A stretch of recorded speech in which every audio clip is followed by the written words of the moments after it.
Born in the year of the elephant. Even as a child he was special. It was evident. Birth of the Prophet mentioned in the Old Testament, Deuteronomy 18:18, that's your reference. Perfectly proportioned, the most handsome, most elegant. Impeccable character, the most humble and intelligent. Compassionate, considerate, in speech he's most eloquent. Even before he was a prophet, he was a man of great eminence. He's ranked #1 in Michael Hart's book, Most Influential. Please refer to the books of Hadith if you need to check his credentials. His message is, worshipping Allah alone is essential, and the Quran and his teachings make up all our fundamentals.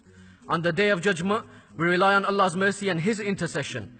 His words, pearls of wisdom, teaching us valuable lessons. Liberator, women's rights, he was against all oppression. The English language can't do justice, forgive me for my indiscretions. His face is more radiant than the full moon, and his sweat smelt better than the most expensive perfume.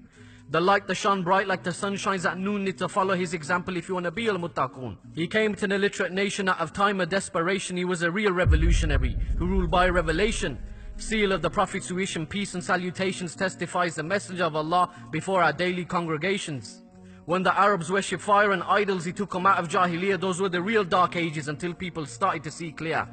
He faced so many hardships but still he'd persevere, and his da'wah is the reason why you see me standing here. Even his enemies knew him as a Sadiq al-Amin. They tried to assassinate his character when he spread the message of Tawheed. He invited everybody to Sirat al-Mustaqim, but most rejected his message and they didn't take heed. Every step he'd take was for Allah and His deen. Allah split the moon for the Quraysh, yet they still didn't believe. In fact, they tortured the believers. What a horrid sight it must have been. But imagine the status in Jannah of the earliest Shaheed.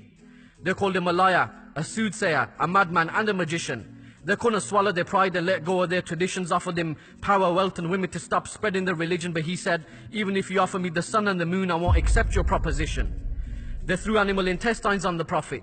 While he was in prostration, he even stepped on the blessed neck of the best of all creation. But instead of retaliation, he turned to his Lord in supplication. Inna Allah ma'as sabirin, verily Allah is with the patient.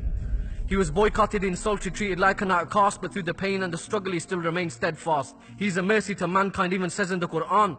Surah Al-Anbiya verse 107. He even led the Anbiya in Salah before he ascended above the heavens. When he went to preach in Taif, yet they pelted him with stones. He had blood-soaked shoes and he was bruised down to the bone. Jibreel alayhi salam descended, said, give me the command. I'll get the angel of mountains to destroy all their homes. But Allah's merciful messenger said, no, let them be, for the land may one day be home to people who believe. I remember these stories in times of difficulty and remind myself that the Prophet had it much more difficult than me. Even through the slander and the rumor spread by the people of Quraysh, the Ansar came to know about the Prophet's message and his demeanor. They accepted Islam and vowed to keep the Prophet safe, so the Messenger of Allah had migrated to Medina. At that time it was known as the city of Yathrib. He ended their tribal feuds and led the people with justice.